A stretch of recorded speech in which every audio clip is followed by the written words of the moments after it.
Hello students, welcome back to my YouTube channel SP study classes पर। तो कैसे हो आप सब और कैसी चल रही है आपकी स्टडी। आई होप आप सभी लोग स्वस्थ और मस्त होंगे और आपकी स्टडी शानदार चल रही होगी। तो बच्चों, उसी स्टडी को और भी शानदार बनाने के लिए इस वीडियो में हम आप लोगों के लिए क्लास 12 फिजिक्स यानी कि हम इसको कहते हैं भौतिक विज्ञान के सबसे ज़्यादा महत्वपूर्ण न्यूमेरिकल्स को हम इस वीडियो में डिस्कस करेंगे। ऐसे न्यूमेरिकल होंगे जो हमारे बोर्ड एग्जाम में कहीं ना कहीं हर साल पूछे जाते हैं या हम कहें हर साल हमारे बोर्ड एग्जाम में आते रहते हैं। और बच्चों, ये जो न्यूमेरिकल होंगे, जो हमारी फिजिक्स की बुक है उसका खंड जो का है, कौन सा बच्चों, खंड खंड का जो है उसके इंपॉर्टेंट न्यूमेरिकल है। यानी कि जो खंड का है उसके सबसे ज़्यादा जो महत्वपूर्ण न्यूमेरिकल थे उन न्यूमेरिकल को हम इस वीडियो में डिस्कस करेंगे। अदर वीडियो में हम खंड का के न्यूमेरिकल डिस्कस करेंगे और आपको दोनों लेक्चर ध्यान से देख लेना है। और अगर आपने दोनों लेक्चर देख लिए तो आपको न्यूमेरिकल की टेंशन नहीं रहेगी, आप न्यूमेरिकल को टेंशन से फ्री हो जाओगे, न्यूमेरिकल को करने लगोगे। अब कैसे करना, मैं एक एक चीज़ को बिल्कुल ध्यान से समझाऊंगा, हर एक चीज़ को, हर एक पॉइंट को आपको नोट कराते हुए चलूँगा। और ये जो न्यूमेरिकल हैं, अगर आप बोर्ड एग्जाम 2024 देने जा रहे हो ना, तो आपके लिए लेक्चर बहुत इंपॉर्टेंट है। ध्यान से पूरे लेक्चर को अटेंड करिएगा और कॉपी और पेन को लेकर बैठिएगा ताकि हर एक क्वेश्चंस को आप साथ में हमारे लिखते हुए चलेंगे। क्योंकि बच्चों, बोर्ड एग्जाम 2024 के पास आने में आपके पास कोई ज़्यादा समय नहीं बचा है। तो ऐसे में आपकी जो प्रिपरेशन है आप जल्दी से जल्दी अपनी स्टार्ट कर दीजिए, ठीक है बच्चों। तो आइए इंपॉर्टेंट न्यूमेरिकल को हम डिस्कस करते हैं और एक एक न्यूमेरिकल को ध्यान से समझते हैं कि बच्चों पहला न्यूमेरिकल हमारा क्या है।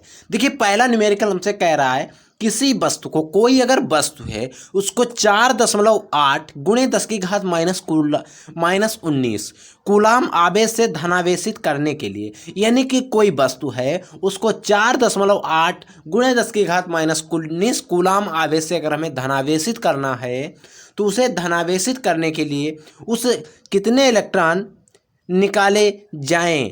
यानी कि हमें अगर किसी वस्तु को धनावेशित करना है इतने कूलाम आवेश से, तो वो जो वस्तु होगी उससे कितने इलेक्ट्रॉन निकाल दिए जाएं ताकि वो धनावेशित हो जाए। क्योंकि बच्चों, आपको पता होगा जो इलेक्ट्रॉन होते हैं उन पर हमारा निगेटिव चार्ज होता है, आपको पता है, ठीक है।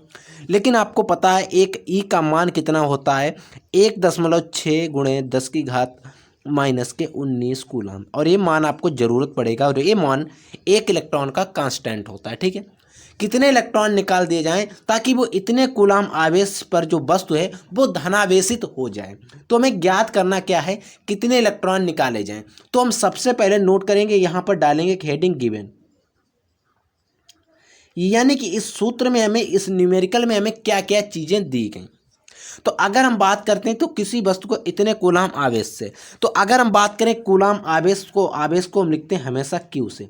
क्यू इक्वल टू दिया गया है 4.8 गुणे 10 की घात -19 कूलाम, ठीक है, कोई दिक्कत नहीं। अब कितने इलेक्ट्रॉन निकाले जाएं, यानी कि नंबर ऑफ इलेक्ट्रॉन, यानी कि एन का मान हमसे पूछा गया है, ठीक है। अब हमें एन निकालने के लिए हमें कोई एक सूत्र पता होना चाहिए। तो बच्चों, आपको एक सूत्र पता होगा, मैंने आपको बताया था कि वो सूत्र होता था कि एन इक्वल टू Q/E, या इसी को सूत्र को हम लिखते थे Q इक्वल टू ENE। आपने सूत्र पढ़ा होगा, पढ़ा है कि नहीं पढ़ा है, मैंने आपको पढ़ाया भी है। इस पर एक दो और न्यूमेरिकल हम लगा चुके हैं पीछे के कई लेक्चर में, ठीक है। अब देखिए, हमें इसी सूत्र को चाहे हम ऐसे लिख लें और चाहे हमें एन निकालना है हम ऐसे लिख लें। अब देखिए, एक इलेक्ट्रॉन का मान है जो हमने आपको बता दिया कितना होता है, ठीक है। अब एन का मान हम इसमें रख देते हैं, ध्यान से देखिए। तो एन इक्वल टू क्या हो जाएगा, क्यू का मान हमें दिया गया है 4.8 गुणे 10 की घात -19 कूलाम, ठीक है। अब एक ई का मान हमें पता है कितना होता है, 1.6 गुणे 10 की घात -19। अब देखिए, अगर ये 10 की घात -19 है, इनको हम जो पलटेंगे ऊपर ले जाएंगे तो ये हो जाएंगे +19 और प्लस माइनस होकर ये हमारे कट जाएंगे, ठीक है, कोई दिक्कत नहीं। अब यहाँ पर भी एक संख्या के बाद दशमलव, यहाँ पर भी है, तो हम क्या करेंगे, इन दोनों दशमलव को हटा देंगे। तो एन इक्वल टू हमारे पास क्या बचा, 48/16 बचा, बचा कि नहीं बचा। अब हम इसको भाग देंगे, 16 एकम 16, 16 दूनी 32, 16 तियाँ 48, यानी कि 3 आ गया।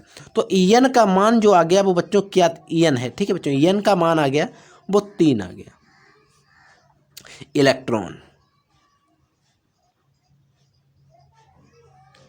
यानी कि अगर हम बात करें, अगर कोई वस्तु है, अगर हम इतना कूलाम आवेश देते हैं तो उसे अगर हमें धनावेशित करना है तो उससे 3 इलेक्ट्रॉन हमें निकालने पड़ेंगे, ठीक है बच्चों। आई होप, मैं आशा करता हूं कि आपको ये न्यूमेरिकल में कोई दिक्कत नहीं होगी, बिल्कुल ध्यान से समझ में आ गया होगा, ठीक है। अब इसी प्रकार से आपको अगला न्यूमेरिकल समझना है। देखिए अगला न्यूमेरिकल क्या है। देखिए बच्चों अगला न्यूमेरिकल कह रहा है, दूसरा है कि 2 न्यूटन प्रति कूलाम के वैद्युत क्षेत्र से, 2 न्यूटन प्रति कूलाम का कोई एक वैद्युत क्षेत्र है, उसी से 30 अंश के कोण पर, उसी से कितने अंश के कोण पर, 30 अंश के कोण पर 1 कूलाम मीटर, 1 कूलाम मीटर आघूर्ण का वैद्युत द्विध्रुव रखा है। 1 कूलाम मीटर, इस चाहे एक को आप ऐसे नंबर समझिए चाहे वो लिखा हुआ है, 1 कूलाम मीटर आघूर्ण का एक वैद्युत द्विध्रुव रखा हुआ है, ठीक है। तो कहता है कि वैद्युत द्विध्रुव पर लगने वाले बल युग्म की गणना करना है, हमें इस पर कितना बल युग्म कार्य कर रहा है इसकी हमें गणना करना है। तो बच्चों सबसे पहले हम आपको बताएं, आपको यहाँ पर भी नोट करने पड़ेगा गिवन, यानी कि इस जो हमें न्यूमेरिकल दिया गया इसमें हमें क्या क्या दिया गया है, ठीक है। अगर हम बात करते हैं इसमें हमें क्या क्या दिया गया है, तो देखिए हमें यहाँ पर 2 न्यूटन प्रति कूलाम के वैद्युत क्षेत्र, तो वैद्युत क्षेत्र को हम ई से डिनोट करते थे, तो ई इक्वल टू दिया गया है 2, ठीक है। न्यूटन प्रति कूलाम, एन फॉर न्यूटन प्रति कूलाम, सी फॉर कूलाम, ठीक है। अब हमें क्या दिया गया, इतने कूलाम आवेश से 30 अंश के कोण पर, यानी कि जो थीटा का मान दिया गया है वो दिया गया है 30 अंश। ये चीज़ आपको क्लियर। और क्या कह रहा है, 1 कूलाम मीटर आघूर्ण का वैद्युत द्विध्रुव रखा है, 1 कूलाम मीटर का वैद्युत द्विध्रुव आघूर्ण रखा है, इसको हम लिखते थे बच्चों पी से, पी इक्वल टू दिया गया हमें 1 है, कोई दिक्कत नहीं होनी चाहिए, ठीक है। अब हमें क्या करना है, निकालना क्या है, इस पर लगने वाले बलयुग्म, यानी कि tau equal to question mark, ठीक है। अब हमें इसका एक कोई सूत्र पता होना चाहिए जिसमें टाउ का मान हम निकाल सकें। तो मैं आपको बताऊं, आपने एक सूत्र पढ़ा होगा, tau equal to P E sine theta, P E equal to आपने साइन थीटा सूत्र पढ़ा होगा। अब हमें इसी सूत्र में क्या करना है बच्चों, मान रख देना और हमारा आंसर जो है वो आ जाएगा। अब कैसे रखना, ध्यान से समझिए इसको। देखिए अगर हम टाउ की बात करें तो टाउ हमें निकालना है, पी का मान हमें पता ही है कितना ऊपर दिया गया है 1, गुणे ई का मान हमें कितना दिया गया है 2, गुणे साइन 30 अंश, साइन और थीटा का मान दिया गया 30 अंश।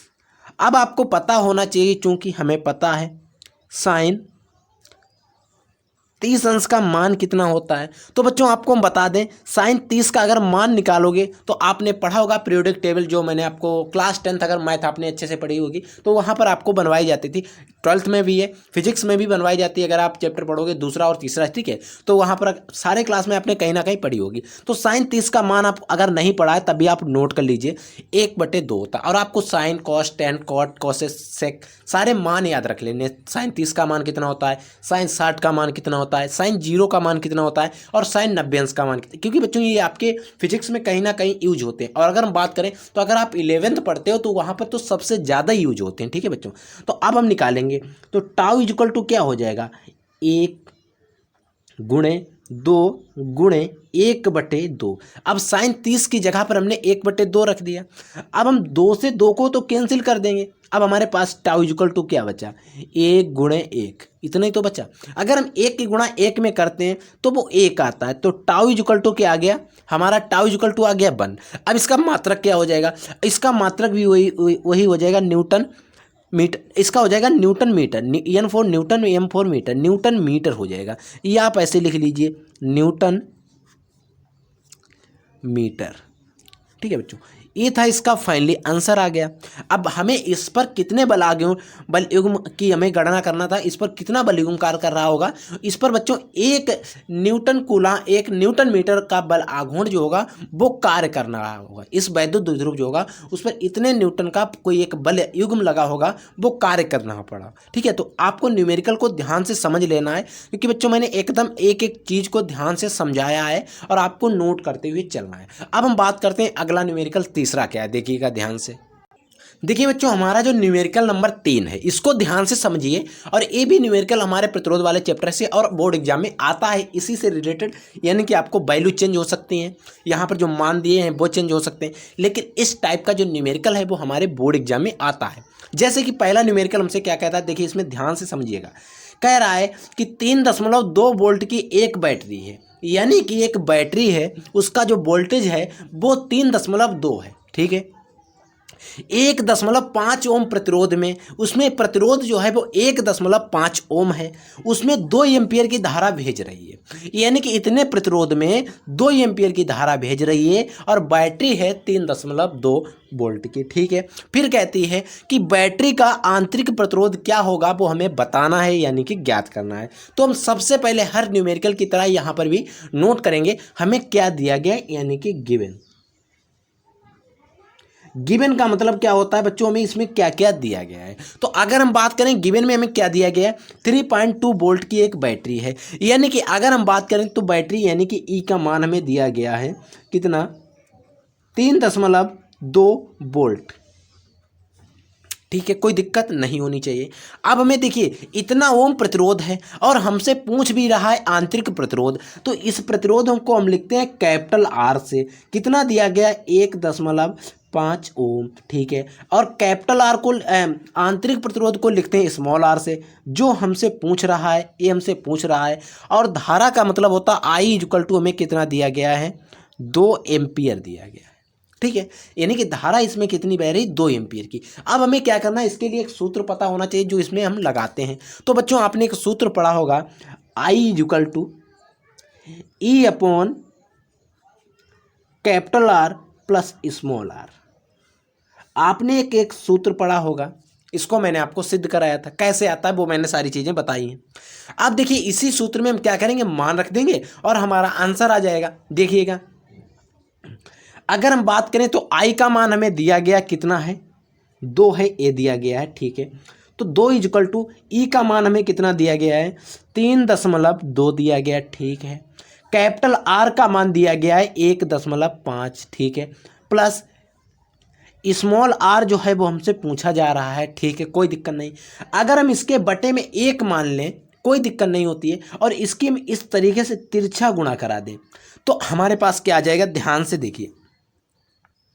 अगर हम इसकी गुणा कराएंगे तो 3.2 ये हो गया। अब क्या आ जाएगा, 3.2 इक्वल टू 2 गुणे 1.5 प्लस स्मॉल। अब आप सोच रहे हैं क्यों आ गया, क्योंकि बच्चों ये 2 है, ये जब गुणा में जाएगा तो इन दोनों के साथ गुणा होगी। तो आपने क्लास 10 में मैथ आप पढ़ते होंगे, वहाँ पर आपको ये चीज़ें पढ़ाई गई थी। अब देखिए क्या हो जाएगा, इसको सॉल्व करिएगा। 3.2 गुणे, अब 2 की मान इसके साथ गुणा करिए तो ये तो हो जाएगा 3, यानी कि 1.5 दूनी 3। अगर हम बात करें तो 1.5 गुणे 2, अगर हम इसकी गुणा करते हैं 5 दूनी 10 को 0 हासिल लगा 1, 2 एकन 2 और 1 3, दशमलव एक संख्या के बाद, यानी कि इस 0 की कोई मतलब नहीं, 3 जो है वो हमारा आंसर है। ठीक है, प्लस क्या हो जाएगा, प्लस 2r हो जाएगा, क्योंकि बच्चों इसके साथ भी r के साथ भी गुणा होगी। ठीक है, अब हमें चाहिए क्या, 2r चाहिए। क्या चाहिए बच्चों, 2r चाहिए। तो हम 2r इक्वल टू क्या लिखेंगे, देखिए 2r इक्वल टू हम लिखेंगे 3.2, वहाँ पर रहेगा। अब इस 3 को हम क्या करेंगे, इधर लाएंगे ब्रैकेट के, तो ये तो हो जाएगा माइनस का। अब हम इससे अगर 3.2 से अगर हम 3 को घटा दे रहे हैं तो 2r इक्वल टू हमारे पास क्या बच रहा है, तो 0.2 बच रहा है, क्योंकि 3 से 3 चले जाएंगे, कोई दिक्कत नहीं। अब 0.2 बच गया। ठीक है, अब हमें क्या चाहिए बच्चों, फाइनली में आंतरिक प्रतिरोध हमें निकालना है, यानी कि r का मान चाहिए। अगर हम बात करते हैं r का मान हम कैसे निकालेंगे, तो 0.2 डिवाइडेड बाई इस 2 को हम लाएंगे नीचे और इस 2 से 2 को काट देंगे, 2 एकन 2। ठीक है, अब देखिए एक बार गया, यानी कि जो R का मान आ गया 0.1 ओम आ गया। ये बच्चों हमारा क्या आ गया, आंतरिक प्रतिरोध। आंतरिक प्रतिरोध, जो हमारा आंतरिक प्रतिरोध आया है वो 0.1 ओम आया है। यानी कि इस सूत्र में जो आंतरिक प्रतिरोध होगा, इस न्यूमेरिकल में जो आंतरिक प्रतिरोध होगा जो हमें ज्ञात करना था वो कितना आया है, स्मॉल r इक्वल टू आया 0.1 ओम। समझ में आ गया कैसे आया? इन सारी चीज़ों को मैंने आपको ध्यान से समझाया है, इसीलिए मैं कहता हूँ आपको कॉपी और पेन को लेकर बैठना, ताकि हर एक चीज़ को, हर एक पॉइंट को आप नोट करते हुए चलना है। तो आई होप आपको न्यूमेरिकल भी समझ में आ गया होगा। अब हम बात करते हैं, अगला न्यूमेरिकल है जो हमारे संधारित्र वाले चैप्टर से है। देखिए बच्चों, आपने देखते ही समझ गए होंगे कि न्यूमेरिकल में कैसे लगाना है, क्योंकि बच्चों इसमें कई सारे प्रतिरोध जुड़े हैं। अब हमें ऐसा तो है नहीं, इसमें गिवन हम लिखेंगे क्या क्या हमें दिया गया है, तो ऐसा तो इसमें कह नहीं रहा है कुछ। तो हमें कह रहा है कि बिंदु ए व बिंदु बी, यहाँ से यहाँ के बीच हमें तुल्य धारिता निकालनी है। अब आप लोग कन्फ्यूज हो गए, तुल्य धारिता का मतलब क्या होता है? तो बच्चों अगर हम इसका सीधा और साफ सुथरा मतलब की अगर हम बात करते हैं तो इसका मतलब है कि ये जो प्रतिरोध लगे हैं ऊपर नीचे, इनका मतलब है अगर यहाँ पर कोई बिंदु ए है और यहाँ पर हमें बिंदु बी है, हमें बस इसमें एक तार चाहिए, सिर्फ एक तार चाहिए, इसमें एक प्रतिरोध आखिरी में बचना चाहिए। इसका मतलब होता है तुल्य धारिता का। ठीक है, यानी कि इन सभी को हमें सॉल्व करना है और कोई एक प्रतिरोध हमें यहाँ पर बचाना है। अब हमें कैसे बचाना है, बिल्कुल ध्यान से एक एक चीज को समझते हुए चलना है। आपको सारे न्यूमेरिकल ऐसा लग रहा होगा कि सर सरल न्यूमेरिकल है, लेकिन यही बच्चों सच है कि आप जब समझ जाते हो तब सरल लगते हैं, लेकिन पहले आपको ये न्यूमेरिकल आप समझ रहे होंगे कैसे हल करना है। ठीक है, क्योंकि बच्चों अगर आप हमारे साथ जुड़े रहे तो मैं न्यूमेरिकल का आपको बोर्ड एग्जाम तक बादशाह बना दूंगा। आपके एग्जाम में अगर कोई भी न्यूमेरिकल आता तो आपका नहीं छूटेगा। बस आपको क्या करना है, धैर्य और पेशेंस के साथ हमारे साथ आपको बने रहना है और मेहनत करते रहना है। ठीक है, तो हम इस न्यूमेरिकल को हल करने से पहले हम संधारित्र जो लगे हैं इनकी हम वैल्यू रख लेते हैं। इसको हम C1 मान लेते हैं, इसको हम C2 मान लेते हैं, इसको हम C3 मान लेते हैं, इसको हम C4 मान लेते हैं और इसको C5 मान लेते हैं। आप कुछ भी मान सकते हो, A1 A2 A3 A5 कुछ भी मान सकते हो, कोई दिक्कत नहीं। आप इसको C1 मान लीजिए, आप इसको मान लीजिए, कुछ भी मान सकते हो, कहीं पर भी कोई दिक्कत नहीं, कहीं से भी शुरू कर सकते हो, लेकिन आपको सीक्वेंस में हल करना है। देखिए अगर हम बात करते हैं तो ये सारे आपको क्या लग रहे हैं, एक समांतर क्रम में लगे हुए हैं, यानी कि C2 C3 और C4 ये कैसे लगे हैं, समांतर क्रम में लगे हुए। ठीक है, तो हम इनको हल करेंगे। देखिए हम लिखेंगे C2, C3 तथा C4 समांतर क्रम में है। यानी कि अगर हम लिखें क्रम में है या जोड़ने पर, ठीक है, कोई दिक्कत नहीं, तो इसको हम C डैश मान लेंगे। हमने एक सूत्र पढ़ा था समांतर क्रम में, सूत्र क्या होता है, यहाँ पर प्रतिरोध का उल्टा हो जाएगा, C1 plus C2 plus C3 dot dot infinite, जितने भी आप अगर जोड़ना चाहें तो जोड़ सकते हैं, कोई दिक्कत नहीं। तो हम क्या करेंगे, C डैश का मान निकालेंगे। अब C1 की जगह पर यहाँ पर कितना दिया गया है, C2 दिया गया, C3, उससे कोई मतलब नहीं, C1 C2 C3 इस तरीके से हमारा जो सूत्र होता है वो होता है। ये हमारा क्या बच्चों है, इसका सूत्र है, यानी कि फार्मूला है, सूत्र है। अब C1 की जगह पर यहाँ पर कितना है, C2 है, तो इसका मान कितना है, 1 है, प्लस C3 का मान कितना है, इसका मान भी 1 है, प्लस C4 का मान कितना है, 1 माइक्रोफैरड है। म्यू एफ का मतलब होता है माइक्रोफैरड।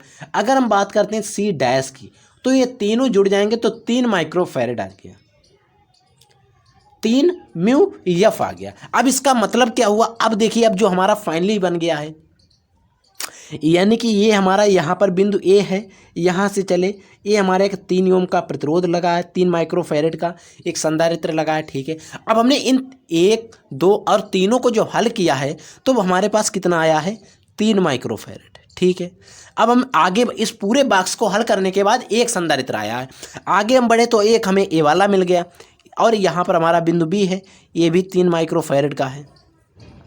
ये तो है C1, ये जो आया हमारा C डैश आया है, और ये है C5। ठीक है, अब हमें क्या करना, आपको दिख रहा है तीनों कैसे लगे हैं, श्रेणी क्रम में लगे हुए हैं, तो कोई दिक्कत नहीं, एक तार है उसमें 3 प्रतिरोध लगे हैं, अब इन तीनों को जोड़ देंगे और एक तार बना लेंगे।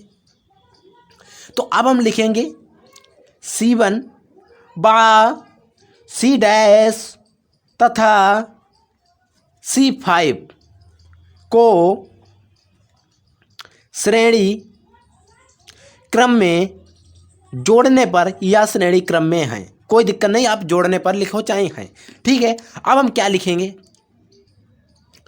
इसके लिए आपको सूत्र पता होना चाहिए, ठीक है बच्चों। अब हम 1/c इक्वल टू हम सूत्र क्या लिखते हैं, 1/c1 होता है प्लस 1/c2 होता है प्लस 1/c3, ऐसे डॉट डॉट होता है। जितने भी आप जोड़ना चाहो जोड़ सकते हो, ठीक है। अब हम 1/c इक्वल टू हम लिखेंगे 1/c1 की जगह पर हम कितना c1 है तो 1/3 हो जाएगा, क्योंकि इसका माइक्रोफैराड कितना 3 है, प्लस हो जाएगा c डैश यानी कि c2 का बच्चों क्या है कि हमारा स्वास्थ्य इस समय थोड़ा सही नहीं, इसीलिए खांसी वगैरह आ जाती है, कोई दिक्कत नहीं, डोंट वरी, ठीक है बच्चों।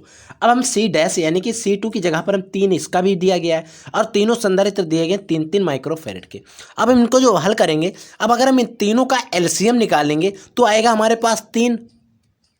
अब आप कहोगे सर हमें एलसीएम निकालना तो आपने बताया ही नहीं, तो मान लीजिए 3,3 लासा आपने निकाला था, नहीं निकाला। अब इनको 3 3 1 3 3 1 3 यानी कि 3 से सारे कट गए एक बार में, तो इनका जो एलसीएम आया है बच्चों वो 3 आया, ठीक है। अब 3 जो है 1 में एक बार जाएगा प्लस ए भी 3 में 3 एक बार जाएगा, यानी कि 1 + 1 यानी कि ऊपर भी 3 और नीचे भी 3 1 3 यानी कि 1 आ गया, 1/1 आया, ठीक है, कोई दिक्कत नहीं।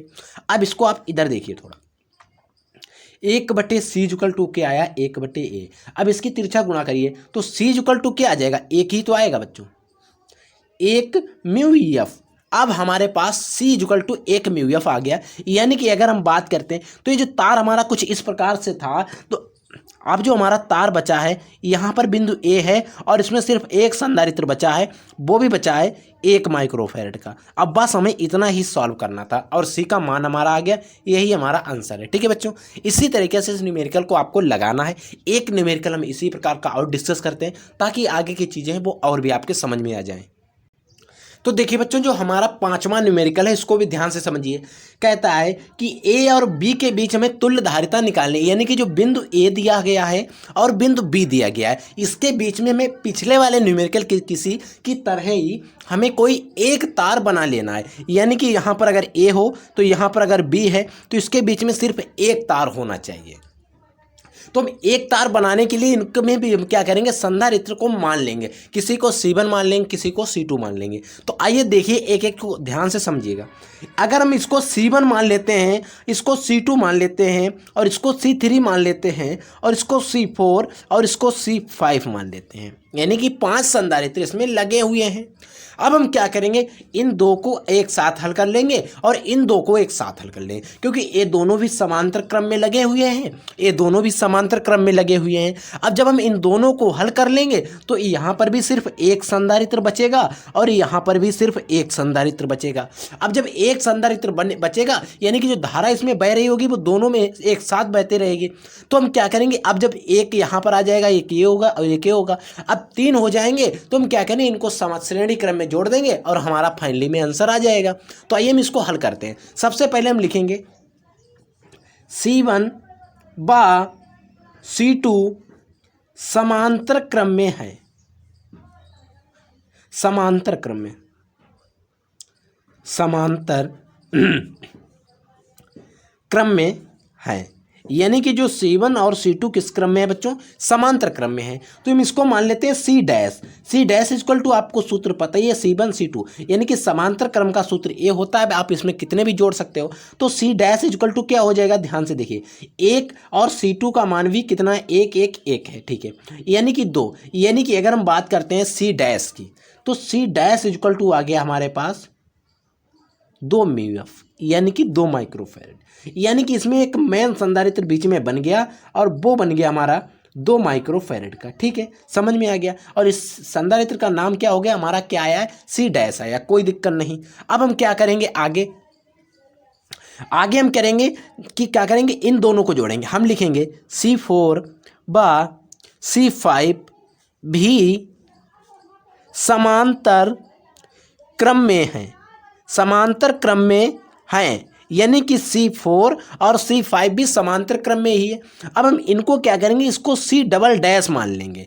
इस वाले संधारित्र को हम क्या हल करने पर क्या हमारा मानेगा C डबल डैश का, तो C डबल डैश मान सकते हैं, CA मान सकते हैं, CB कुछ भी मान लीजिए, कोई दिक्कत नहीं, नो प्रॉब्लम, ठीक है। सिर्फ इनका नाम आप रख रहे हैं, ठीक है, तो कोई दिक्कत नहीं। आप C1 C2 मान लीजिए, C3 मान लीजिए, नए तरीके से CA मान लीजिए या CB आप मान लीजिए, क्योंकि हमें कई सारे C निकालने हैं और बाद में हमें फाइनली में C का आंसर निकालना है, यानी कि C4 संधारित्र निकालना है, तो हम इनको C डबल डैश मान लेते हैं। तो C4 और C5 को हम जोड़ेंगे, तो C4 का मान C double dash equal to C4 का मान भी 1 है, C5 का मान भी 1 है, यानी कि इन दोनों के मान कितने, 1 हैं। तो C डबल डैश का मान कितना हो जाएगा, तो C डबल डैश का मान भी आ गया हमारे पास 2 म्यू एफ, यानी कि माइक्रोफैरेड। यानी कि इसके बीच में एक विसंधारित्र आया जिसका मान भी हमारा 2 माइक्रोफैरेड आ गया। अब देखिए, अब हमारे पास कुछ इस प्रकार से तार बन गया। यहाँ पर हमारा संधारित्र ए आएगा। अब यहाँ पर हमने इसको जब हल किया तो यहाँ पर 2 माइक्रोफैरेड आया, ये तार हमारा सीधा हो गया। फिर हमारे पास ये बीच में एक लगा है 1 माइक्रोफैरेड, इसको हमने हल नहीं किया है। फिर हमारे पास इसको जब हल किया तभी हमारे पास 2 माइक्रोफैरेड आया है और बस यहाँ पर बिंदु बी है, यानी कि हमारे पास एक तार बन गया। अब जब हमारे पास एक तार बन गया है, अब हम इन तीनों को, इसका मान क्या है, हमने बच्चों माना था C सिंगल डैश माना था, इसका हमने माना था C3 है, इसमें कोई चेंज नहीं हुआ, और इसको जो हमने माना है C डबल डैश माना है, इसका भी मान हमारे पास 2 आया है, ठीक है, और इसका भी मान हमारे पास 1 है, इसका भी मान हमारे पास 2 है। अब हम क्या करेंगे, इन सभी को कैसे क्रम में जोड़ देंगे बच्चों, श्रेणी क्रम में जोड़ देंगे और हमारे पास आंसर आ जाएगा। तो देखिए हम लिखेंगे C डैश कामा C डबल डैश तथा C3 को श्रेणी क्रम में जोड़ने पर, श्रेणी क्रम में हम इनको अगर जोड़ते हैं जोड़ने पर, ठीक है, या श्रेणी क्रम में है, कोई दिक्कत नहीं, आप कुछ भी लिख सकते हो, लैंग्वेज आपको बना ले। अब हमारे पास सूत्र क्या होता है, C1/C इक्वल टू होता है 1/C1 plus 1/C2 plus 1/C3, ये हमारे पास सूत्र होता है। अब इसी सूत्र में हमें मान रख देना है। अब हम इसमें मान रखेंगे 1/C इक्वल टू क्या हो जाएगा, 1/C1 का मान कितना आया था बच्चों, C डैश, यानी कि C डैश है, C1 की जगह पर C डैश है, C2 की जगह पर C डबल डैश है, C3 की जगह पर C3 है। इस C सिंगल डैश का मान कितना है बच्चों, 2 है, ये आपको है, ठीक है, चाहे यहाँ देख लीजिए 2 microfarad plus C double dash का मान भी 2 माइक्रोफैरेड है, प्लस C3 का मान है जो वो हमारे पास 1 है, और वो हमारे पूरे भी न्यूमेरिकल में उसको हमने हल भी नहीं किया, ये है, ठीक है। अब हम इसको हल करेंगे, जब 2 कामा 1 का हम जब एलसीएम निकालेंगे तो इसको 2 से काटेंगे, 2 एकन 2, 2 एकन 2, यानी कि सारे कट गए, तो हमारे इसका जो एलसीएम आएगा वो 2 आ जाएगा, ठीक है।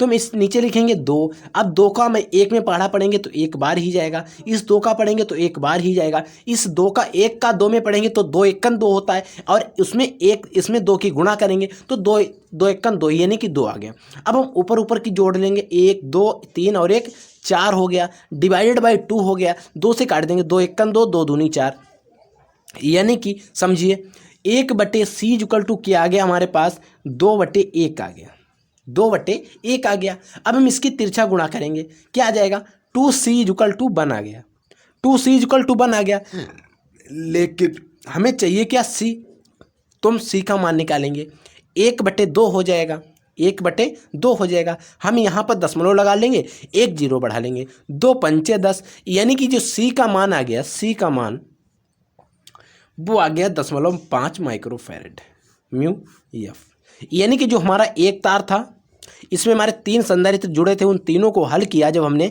तो यहाँ पर 0.5 माइक्रोफैरेड का एक संधारित्र आ गया, और यही इसका हमारा फाइनली आंसर आ गया। तो इसी प्रकार से आपको बच्चों न्यूमेरिकल सॉल्व करने हैं। मैंने आपको जो इंपॉर्टेंट न्यूमेरिकल थे फर्स्ट बुक के वो हमने आपको बता दिए, और सारे न्यूमेरिकल बताएंगे, बहुत सारे न्यूमेरिकल आपको करवाएंगे जब तक आपका बोर्ड एग्जाम आता है। तो आप लोगों को ये लेक्चर कैसा लगा आप हमारे कमेंट सेक्शन में कमेंट करेंगे, और अगर आपको किसी एक टॉपिक पर, किसी एक पार्टिकुलर सब्जेक्ट पर, किसी एक पार्टिकुलर पूरी बुक के अगर न्यूमेरिकल चाहिए तो आप हमें कमेंट करिएगा, अन्यथा हम तो आपको करवाएंगे ही। अगर आपको किसी पार्टिकुलर सब्जेक्ट पर या पार्टिकुलर कोई टॉपिक है उसके न्यूमेरिकल नहीं हो रहे हैं तो आप हमें कमेंट करिएगा, हम उसके न्यूमेरिकल आप तक प्रोवाइड कराएंगे और आपको उनको न्यूमेरिकल को ऐसा समझा देंगे कि आपको दोबारा डाउट नहीं होगा, ये मेरी गारंटी है 100%। और ठीक है, तो बच्चों आप लोग पढ़ते रहिए, आगे बढ़ते रहिए। अगर आपको वीडियो पसंद आया तो वीडियो को लाइक कर देना। अगर आप लोग चैनल पर नए हैं तो प्लीज़ चैनल को सब्सक्राइब जरूर कर देना। ठीक है बच्चों, तो तब तक के लिए जय हिंद, वंदे मातरम।